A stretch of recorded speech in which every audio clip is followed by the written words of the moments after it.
سنو، یہ شاید ہماری زندگی کی آخری فصل ہے، ابھی تھل کھیت سے کچھ دوری پر ہے۔ میں تمہیں نصیحت کرتا ہوں، اپنی فصل کے لیے پھر کبھی بجوکا نہ بنانا۔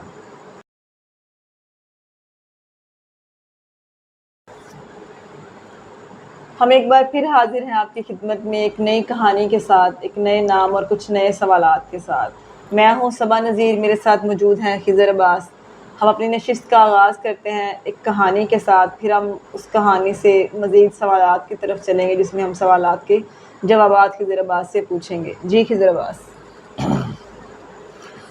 جی، پہلے جیسا کہ ہمارا ایک ہوتا ہے، ایک سیشن کا آغاز ہم کہانی سے ہی کرتے ہیں تاکہ دلچسپی بھی بنی رہے، اور بعد میں جو سوالات ہم اس پر سوال و جواب کا سلسلہ شروع کریں تو وہ سمجھ بھی آئے کہ کس پر بات ہو رہی ہے۔ تو یہ جو افسانہ ہے بجوکا، سریندر پرکاش کا، اس کی کہانی مختصراً بیان کرتے ہیں۔ ایک کسان ہے جس کا نام ہوری ہے، وہ بوڑھا ہو چکا ہے، اور پہلے وہ اس کا سراپا بیان کرتا ہے، اس کے بڑھاپے کا جو افسانہ نگار ہے کہ ایک ایسا آدمی جس کی عمر اب اس سطح پر پہنچ چکی ہے کہ جسے اب آرام کرنا چاہیے، لیکن وہ پھر بھی اپنے کھیتوں میں کام کر رہا ہے، کیونکہ آگے وہ بتاتا ہے کہ اس کے جو 2 جوان بیٹے تھے وہ دونوں مر چکے ہیں۔ ایک بیٹا جو گنگا میں نہا رہا تھا، نہاتے نہاتے ڈوبا اور اس کی جان چلی گئی، اور جو دوسرا بیٹا، اس کے حوالے سے بڑا ایک دلچسپ افسانہ نگار نے فقرہ لکھا ہے کہ وہ جاگ گیا تھا، اور وہ کہتا ہے کہ جب کوئی جاگ جاتا ہے تو پھر اس کا مقابلہ پولیس کے ساتھ ہوتا ہے، تو اس طرح وہ ایک پولیس مقابلے میں مارا جاتا ہے۔ ہوری جو ہے، جو کہ بوڑھا ہو چکا ہے، اب آرام کی بجائے اس کے اوپر ذمہ داری آ پڑی ہے، کیونکہ اس کے جو 2 جوان بیٹے ہیں جو مر چکے ہیں، ان کی بیویاں اور ان کے بچے اب وہ ہوری کی ذمہ داری ہیں، تو اس ذمہ داری کو نبھانے کے لیے وہ اسی طرح جس طرح اس نے ساری زندگی اپنی مشقت میں کاٹی ہوتی ہے، پھر سے وہ وہی مشقت اپنی جاری رکھتا ہے، ہل چلاتا ہے، بیج بوتا ہے اور اپنی فصل کو اگاتا ہے۔ تو آج فصل کٹنے کا دن ہے، اور وہ پورا گھرانہ جو ہے وہ تیاری میں مصروف ہے، کیونکہ سب نے مل کر فصل کاٹنی ہے، وہ خوش ہیں، اور کیونکہ جو محنت انہوں نے کی ہے اس محنت کا پھل ان کو ملنے والا ہے۔ تو وہ سارے تیار ہو کر اپنے کھیت کی طرف چل پڑتے ہیں۔ راستے میں جتنے بھی ان کو کسان ملتے ہیں سبھی ان کی طرح خوش ہوتے ہیں، سبھی کو جس دن کا انتظار ہے وہ انتظار ان کا ختم ہو چکا ہوتا ہے۔ ہر ایک کے چہرے کے اوپر مشقت کی جو ایک پرچھائیاں ہوتی ہیں، ان کے ساتھ ساتھ خوشی کی بھی ایک لہر نظر آ رہی ہوتی ہے۔ جب وہ آہستہ آہستہ گاؤں کی گلیوں میں سے گزرتے ہوئے اور کھیتوں کی پگڈنڈیوں سے ہوتے ہوئے جب وہ اپنے کھیت کے قریب پہنچتے ہیں تو ہوری کو لگتا ہے کہ کوئی شخص ان کی فصل کو پہلے سے ہی کاٹ رہا ہے، تو وہ اس کو پکارتا ہے کہ کون ہو تم، میری فصل کیوں کاٹ رہے ہو؟ لیکن فصل کاٹنے والا اس کا جواب نہیں دیتا، بلکہ اسی طریقے سے اس کی فصل کو کاٹنا جاری رکھتا ہے۔ اب اس کو غصہ آ جاتا ہے، وہ اس کو گالی دیتا ہے، لیکن وہ پھر بھی اس پلٹ کر کوئی جواب نہیں دیتا۔ ہوری اس کے پاس پہنچتا ہے، سارے گھر والے پہنچتے ہیں، تو وہ یہ دیکھ کر حیران بھی ہو جاتے ہیں اور خوفزدہ بھی ہو جاتے ہیں کہ جو بجوکا ہے وہ ان کی فصل کو کاٹ رہا ہوتا ہے۔ تو ہوری اس سے پوچھتا ہے کہ تمہاری ہمت کیسے ہوئی تو کہ تم میری فصل کاٹو؟ تو بجوکا کہتا ہے کہ میں تو اپنا حصہ لینے کے لیے آیا ہوں، میں اپنا حصہ وہ اس سے پوچھتا ہے کہ کس چیز کا حصہ؟ وہ کہتا ہے کہ تم نے مجھے یہاں پر فصل کی حفاظت کے لیے کھڑا کیا تھا، اور اس حفاظت کے لیے عوض میں اپنا حصہ 1/4 حصہ اپنا اس فصل میں سے نکال رہا ہوں۔ تو ہوری اس پہ چلاتا ہے، غصہ کرتا ہے، اس کو دھکا دینے کی بھی کوشش کرتا ہے اور منتیں بھی کرتا ہے، مطلب مختلف طرح سے اس کے ساتھ بات کرنے کی کوشش کرتا ہے۔ یعنی اس کا یہ مدعا یہ ہوتا ہے کہ تم فصل نہ کاٹو، کیونکہ یہ میرے بچوں کا رزق ہے، اور میں اس طرح تو میرے بچے بھوکے مار جائیں گے۔ دوسری طرف ہوری کو یہ بھی پریشانی ہوتی ہے کہ جو صحرا ہے، تھل ہے، وہ بڑھتا چلا آ رہا ہے، تو اس کو لگتا ہے کہ کچھ عرصے بعد یہ کھیت جو ہیں جواب دے جائیں گے، یہاں پر کوئی فصل نہیں اگے گی، لیکن اس کو یہ اطمینان ہوتا ہے کہ تب تک بچے جوان ہو چکے ہوں گے اور وہ مر چکا ہوگا، وہ اپنا کوئی اور سلسلہ ڈھونڈ لیں گے۔ تو ایک تو یہ خوف اور خدشہ اس کو لاحق ہوتا ہے، اور اوپر سے آج جب وہ فصل کاٹنے آتے ہیں، اپنا جو پھل حاصل کرنے آتے ہیں، تو آگے سے بجوکا 1/4 حصہ پہلے ہی اس میں سے نکال چکا ہوتا ہے، اور وہ اس لیے نکال رہا ہوتا ہے کہ کیونکہ وہ فصل کی اس کو حفاظت کے لیے، تو ہوری اس کو کہتا ہے کہ کس چیز کا حصہ؟ میں نے تمہیں تخلیق کیا، میں نے تمہیں بنایا، میں نے بانس کی لکڑیاں چیریں، ان کے اوپر اپنے گھر میں ایک بڑی ناکارہ ہانڈی رکھی، اور تمہارے اوپر میں نے اس شکاری انگریز کی وردی تمہیں پہنائی، جس کے شکار میں میرا جو والد ہانکا لگایا کرتا تھا۔ تو وہ جاتے جاتے وہ اپنی پرانی وردی جو ہے، شکاری وردی جو ہے، وہ میرے باپ کو دے گیا تھا، تو وہ اس کی ٹوپی میں نے تمہیں پہنائی، اور تم ایک بے جان چیز تھے، میں نے تمہیں کووں کو اڑانے کے لیے، چیڑیوں کو اڑانے کے لیے کھیت کے درمیان کھڑا کیا تھا، تو ایک بے جان چیز کیسے اپنا حصہ مانگ سکتی ہے؟ تو یہیں پر بجوکا اس کا مذاق اڑاتا ہے اور اسے کہتا ہے کہ ایک طرف تو تم مجھ سے باتیں کر رہے ہو، ایک طرف تو تم میرے ساتھ گفتگو کر رہے ہو، اور اوپر سے تم مجھے بے جان بھی کہہ رہے ہو، تو تم اپنی عقل کا علاج کرو۔ تو اب ہوری کے پاس اور کوئی راستہ نہیں بچتا، کیونکہ جو وہ دیکھتا ہے کہ جو بجوکا ہے، جو پہلے ایک بے جان سا پتلا تھا جسے اس نے کووں اور چیڑیوں کو اڑانے کے لیے اپنے کھیتوں میں بنا کے کھڑا کیا تھا، اب وہ حصے دار بن چکا ہے، اور وہ کسی بھی طریقے سے اپنا حصہ چھوڑنے کے لیے تیار نہیں ہے، تو وہ اس کو کہتا ہے کہ ہمارا فیصلہ پنچایت میں ہوگا۔ تو وہ وہیں پر پھر پنچایت میں چلے جاتے ہیں، وہاں جا کے ہوری اپنا مقدمہ پیش کرتا ہے، جو سرپنچ بیٹھے ہوتے ہیں، اور ان کو بتاتا ہے کہ یہ کس طرح سے میرے بچوں کا حق ہے جو وہ ہڑپ کرنا چاہتا ہے۔ اتنے میں وہ بجوکا جو ہے وہ بھی وہاں پہنچ جاتا ہے، اسے دیکھ کر سارے احترام سے کھڑے ہو جاتے ہیں، تو ہوری کو یوں لگتا ہے کہ جیسے اس نے پورے گاؤں کا ضمیر خرید لیا ہے، اور ہوری کو یقین ہو جاتا ہے کہ اس کو یہاں سے انصاف نہیں ملے گا۔ اور وہی ہوتا ہے کہ جب بجوکا بھی اپنا مقدمہ پیش کرتا ہے، تو جو سرپنچ ہوتے ہیں وہ جو فیصلہ ہوتا ہے وہ بجوکا کے حق میں کرتے ہیں، تو وہیں پر ہوری اپنی ساری آل اولاد کو لے کر دوبارہ کھیت کی طرف جاتا ہے، اور ان سے کہتا ہے کہ یہ شاید ہماری آخری فصل ہو، کیونکہ ایک طرف تو تھل بڑھتا چلا آ رہا ہے، ہو سکتا ہے کہ آنے والے وقتوں میں ہمیں یہ کھیت فصل یا پھل یا ثمر نہ دیں، تو میں تمہیں لیکن ایک نصیحت کرنا چاہتا ہوں کہ اب کبھی بھی اپنی فصل کی حفاظت کے لیے کوئی بجوکا نہ بنانا، کسی پتلے کو اپنی فصل کی حفاظت کے لیے کھڑا نہ کرنا، اور ان کو کہتا ہے کہ میں جب مر جاؤں تو مجھے بانس کی لکڑیوں سے باندھ کر کھیتوں کے درمیان کھڑا کر دینا، میں خود ہی اپنی فصل کی حفاظت کروں گا۔ تو جب وہ وہاں پہنچتے ہیں تو وہ جو کسان ہے بوڑھا، وہ وہیں پر گرتا ہے، مر جاتا ہے، اور اس کے گھر والے اس کی لاش کو لکڑیوں سے باندھ کر اس کو بجوکا بنانے میں مصروف ہو جاتے ہیں، اور سارا گاؤں یہ منظر دیکھ رہا ہوتا ہے۔ تو اس طرح یہ کہانی اپنے اختتام کو پہنچتی ہے۔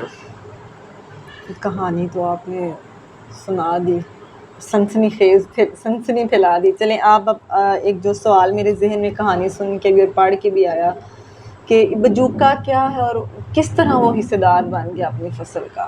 ہاں جی، اب یہ دیکھیں، اگر ہم اس کو حقیقی معنوں میں دیکھیں تو اب بجوکا جو ہے وہ ایک پتلا ہوتا ہے جو گھاس پھوس سے یا لکڑیوں سے بنایا جاتا ہے کووں اور چیڑیوں کو اڑانے کے لیے، تاکہ وہ فصل کو خراب نہ کریں۔ لیکن یہاں ہم دیکھتے ہیں کہ وہ جو بے جان چیز ہے وہ ایک دم سے جاندار ہوتی ہے، اور وہ اپنا حصہ بھی لینے کے لیے آ پہنچتا ہے کہ میں نے حفاظت کی ہے، تو میں اپنی حفاظت کا جو میں نے یہاں پر سروس کی ہے، خدمت دی ہے، تو اس کے عوض میں اپنا 1/4 حصہ لینے کے لیے آ گیا ہوں۔ تو اب یہ ایک علامتی کہانی ہے، ایک علامت ہے، جو بجوکا جو ہے وہ ایک علامت ہے، وہ علامت ہے حفاظت کرنے والوں کی۔ پہلے بھی شاید ہم نے اپنی کسی ویڈیو پر اس پر بات کی ہے کہ جو حفاظت کا تصور ہے وہ اگر ہم دیکھیں تو وہ انسانی خوف کی جو نفسیات ہے اس سے فائدہ اٹھا کر اس چیز کا کہ اگر آپ کو خوف ہو کہ کوئی آ کے آپ کو قتل کر دے گا، آپ کا مال لوٹ لے گا، مطلب کسی بھی طرح کا خوف، تو آپ اس خوف کا سدباب کرنے کے لیے کوئی نہ کوئی اپنی حفاظت کا انتظام کرتے ہیں۔ بالکل ایسا ہی ہے۔ صدیوں پہلے ہم دیکھتے ہیں کہ جب ابھی ہمارا سماج اس شکل میں نہیں تھا، قبائل کی شکل میں تھا، تو ایسے لوگ جو طاقتور قبیلے سے تعلق رکھتے تھے، جن کا قبیلہ طاقتور ہوتا تھا، افرادی قوت زیادہ ہوتی تھی، جن کے ہتھیار اچھے ہوتے تھے، وہ دوسرے قبائل، چھوٹے قبائل پر حملہ کرتے، ان کی زمین ہڑپ کر لیتے، ان کی عورتوں کو، بچوں کو غلام بنا لیتے۔ تو آہستہ آہستہ ہم دیکھتے ہیں کہ وہی جو طبقہ ہے وہ ایک طرف تو اس نے کردار ادا کیا نئی زمینیں ہڑپنے کے لیے، لوگوں کو غلام بنانے کے لیے، پھر یہ کہ کوئی پلٹ کر ہم پر نہ حملہ کر دے تو انہوں نے خود کو محافظ بھی وہ بنا لیا۔ بنا لیا، یا محافظ ان کو بنا دیا گیا۔ تو یہاں سے ہم دیکھتے ہیں کہ ہمارے سماج میں تحفظ کا ایک، اس نفسیات کا ایک اظہار یا آغاز ہوتا ہے کہ کوئی حفاظت کرنے والا ہونا چاہیے، اور اگر حفاظت کرنے والا نہیں ہوگا تو ہم بھی اسی طرح مارے جائیں گے جس طرح ہم دوسروں کو مار کر آگے۔ واپس آئے ہیں۔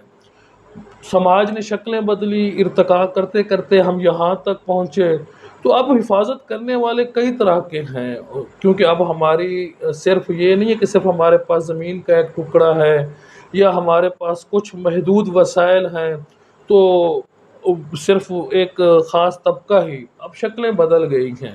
اگر ہم آج بینک کو دیکھیں، وہ ہمارے سرمایہ کی حفاظت کرتا ہے، لیکن وہ ہمیں ایسے الجھا دیتا ہے کہ ہم اپنے ہی جو سرمایہ ہے، ہماری مطلب ہم اپنی پیسے دولت، گھر رکھ نہیں سکتے، اے ٹی ایم ہاں، کارڈ میں رکھیں۔ اے ٹی ایم میں رکھتے ہیں یا بینک میں رکھتے ہیں، اور پھر ہمیں اس چیز کے پتہ نہیں کتنا ان کو آپ کہہ لیں کہ ادا کرنا پڑتا ہے، لیکن کیونکہ انہوں نے خوف رکھا نا، گھر رکھو گے تو بیوی خرچ کرے گی۔ ہاں، بیوی کے خرچ کرنے کا خوف سب سے زیادہ ہے، لیکن ویسے بھی بہت سے خوف ہیں۔ اسی طرح سے ہم فوجیں دیکھتے ہیں، آج ہم دیکھتے ہیں کہ انسان جو ہے وہ اتنے مہلک ہتھیار اس نے بنا لیے ہیں، ایٹم بم کو دیکھ لیں، اب تو کہتے ہیں کہ اس سے بھی زیادہ مہلک ہتھیار وجود میں آ چکے ہیں۔ یعنی وہ جو شیخ چلی والی ہم کہانی پڑھتے تھے کہ ایک شخص جو شیخ چلی جو جس ٹہنی جس شاخ پر بیٹھا تھا اسی کو ہی کاٹ رہا کاٹ تھا۔ رہا تھا۔ تو اگر ہم دیکھیں جتنے مہلک ہتھیار ہم بنا چکے ہیں، تو ہم مجموعی طور پر جتنے بھی انسان ہیں اس پوری دنیا کے اندر، ہم وہ شیخ چلی کا کردار ادا کر رہے ہیں اپنے کہ ہی آپ ہاں، کو اپنے آپ ہم نے اپنی تباہی کا سامان خود تیار کیا، اور یہ دیکھیں کہ یہ سارا ہم کس بنیاد پر کر رہے ہیں؟ خوف، خوف کے، ہمیں یہ تحفظ کے۔ خوف ہے ہاں کہ ہمیں یہ ہوتا ہے کہ ہم نے نہ صرف دوسروں پر رعب جمانا ہے، بلکہ اگر وہ دوسرے ہم پر رعب جمانے لگیں گے تو ہم ان کو منہ توڑ جواب دے سکیں۔ اور پھر تو ایک اپنے لوگوں پر یہ بھی تو بٹھانا ہے کہ بھئی ہم حفاظت ہاں، وہی حفاظت کا کی وہ جو کر رہے خوف، ہیں۔ اسی کی بات چل رہی ہے۔ تو یہ جو بجوکا کا جو تصور ہے، یہ یہاں سے دیکھیں تو یہ مطلب بجوکا کی پھر کتنی ہی شکلیں ہیں۔ شکلیں ہیں۔ خود افسانہ نگار نے ایک پولیس والا ہنٹ ہمیں دیا ہے، اندر شامل کیا ہے۔ دیکھتے ہیں، ہم دیکھتے ہیں کہ سماج کے اندر جو پولیس کا محکمہ ہے وہ کتنا حفاظت کا کردار ادا کر رہا ہے، اور خود کتنا وہ ہمیں غیر محفوظ کر رہا ہے، وہ ہم سے ہر شخص جانتا ہے۔ تو اس طرح کے جتنے بھی ہم دیکھتے ہیں، چاہے وہ ہمارے مالی خوف ہوں، اقتصادی خوف ہوں، معاشی خوف ہو۔ آپ کہہ لیں سماجی ہوں، تو ہر جگہ پہ کوئی نہ کوئی بجوکا کھڑا ہوا ہے۔ اگر ہمارے سماج میں دیکھیں، ہم ایک بڑا طاقتور طبقہ مولویت کا دیکھتے ہیں۔ مولوی جو ہے، اب مولوی ہمیں ایک ایسی چیز کی حفاظت کا وہ دیتا ہے، مولوی یہ کہتا ہے کہ وہ کسی بھی مذہب کا ہو، وہ چاہے ہندو پادری مذہب ہو، کو، ہاں، پنڈت پادری ہو، ہو۔ پنڈت ہو، ہم صرف مولوی ایک ہم بھی علامتی لفظ استعمال کریں، تو وہ اپنے پیروکاروں کو یہ بتاتا ہے کہ وہ خدا کے پیغام کی، یا اگر دوسرے معنی میں دیکھا جائے خدا کی حفاظت کر رہے ہیں۔ تو یعنی جس نے خلق کیا، جس نے پیدا کیا، جو مالک ہے، جو طاقتور ہے، تو وہ یہ دعویٰ کرتے ہیں کہ ہم اس کی حفاظت، تو یہ وہ دیکھیں ہم یہ بجوکے ہیں وہ سارے. ان بجوکوں کو جگہ جگہ پہ کرنے کی کوشش تو لوگ، اب عامر خان کی مووی ہے، اس میں وہ کہتا ہے جو جون خدا تم کو بنایا تم اس کی حفاظت ہاں کے وہ لیے پی کے میں PK وہ ذکر وہ دیتے ہیں سارا اس وہ کو. ذکر ہے سارا. تو یہ ہم دیکھتے ہیں کہ یہ جو بجوکا جو ہے یہ اب ان گنت شکلوں میں ہے، اور ہر شعبہ زندگی ہر موڑ پر اب ایک بجوکا کھڑا ہے.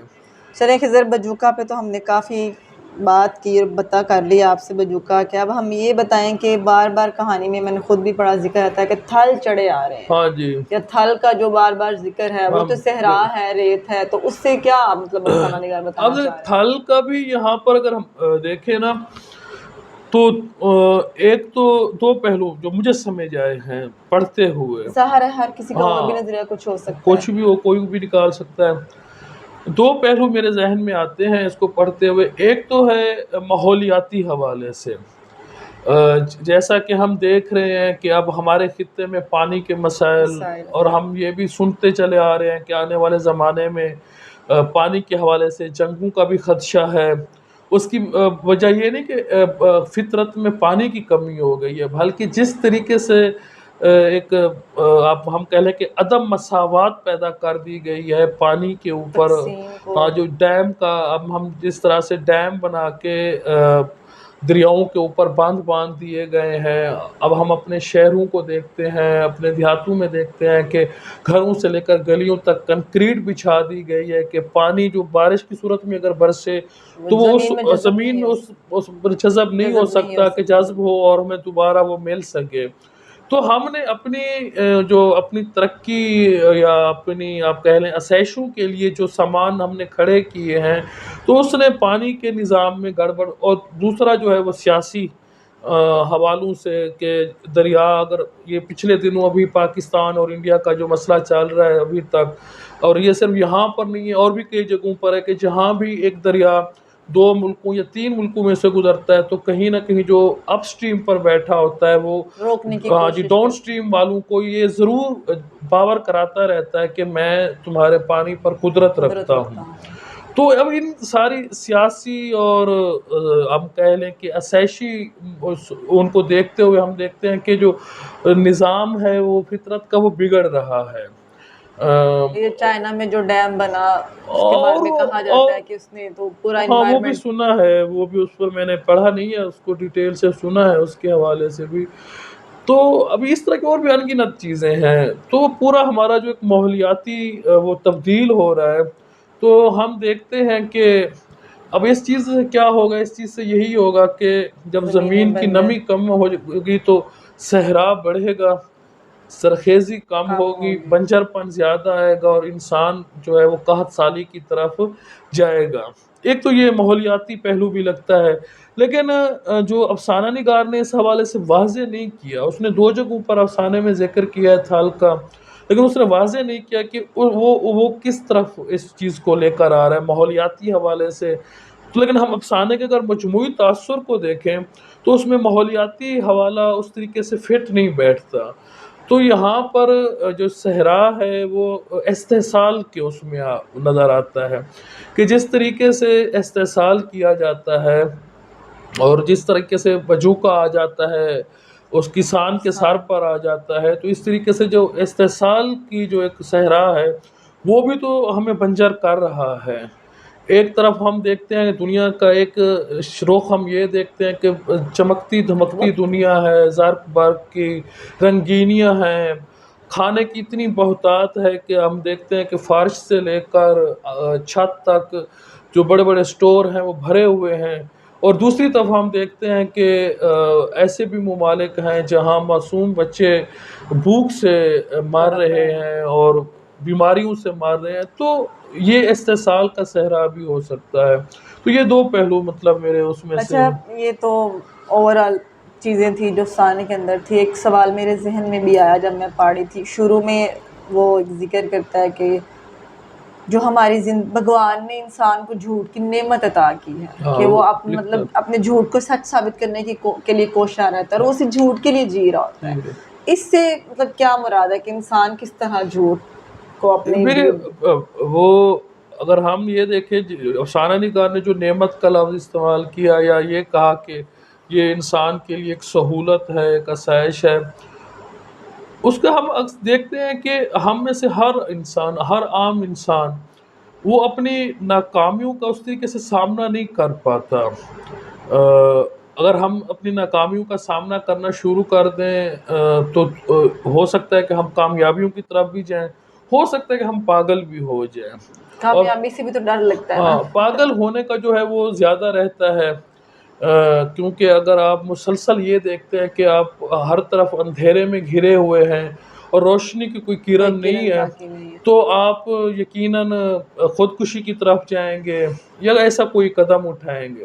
تو یہیں پر ہمارے اندر نفسیاتی طور پر ایک ڈیفینسو میکانزم ہوتا ہے، ایک ہماری مدافعتی نظام، کہ ہم کچھ جواز گھڑتے ہیں۔ ہم اپنی ناکامیوں کا شوہر جو ہے وہ بیوی پر، بچوں پر، جو افسر ہے وہ اپنے ماتحت پر، جو عوام ہے وہ حکومت پر، حکومت عوام کے اوپر، تو اس طریقے سے ہم جواز گھڑتے ہیں، جھوٹ گھڑتے ہیں کہ جو ناکامی ہے، جو جس ناکامی کا مجھے سامنا ہے، یہ وہ میری دوسرے وجہ کی سے وجہ نہیں، یہ سے، دوسرے کی وجہ سے مطلب ہم ہے۔ اپنا دوسرے کے متھے ڈال ہاں، دیتے متھے ہیں۔ ڈال دیتے، تو یہ وہ اس جھوٹ کی وہ بات کر رہا ہے کہ ہم ایک طرح کا پردہ اپنے آگے لگا لیتے ہیں تاکہ ہم خود کو خودکشی کے حوالے نہ کر دیں، موت کے حوالے نہ کر دیں۔ تو اپنے آپ کو زندہ رکھنے کے لیے یا سانسیں جب تک چل رہی ہیں اپنا بدن گھسیٹنے کے لیے تو ہم خود کو دھوکہ دیتے رہتے دھوکہ ہیں۔ دیتے رہتے، اس لیے اس نے ایک طنزاً افسانہ نگار نے ایک طنز طنز یہاں کیا پر ہے یہاں کیا پہ۔ ہے، کیونکہ وہاں پر وہ یہ بھی لکھتا ہے کہ ہوری کو پتہ ہے کہ اس کی بہویں جھوٹ بول رہی ہیں، اور لیکن تیاری کرنے میں ہاں مصروف ہو بس ہاں، جاتی تو ہیں۔ یہ اس نے دراصل طنزاً یہ بات کی ہے، طنز کیا ہے اس نے۔ چلیں، بہت شکریہ خضر آپ کا۔ اب آپ جائیں، بجوکا پڑھیں، دیکھیں، سوچیں، اور اب آپ یہ سوچیں کہ کس طرح آپ نے ان بجوکوں سے بچنا ہے اور کس طرح ان بجوکوں سے بچنے کی کوشش کرنی ہے۔ آیا کہ سچ بولنا ہے یا آپ نے بھی جھوٹ کا ہی جو ہے وہ جال اپنے گرد بننا ہے۔ اللہ حافظ۔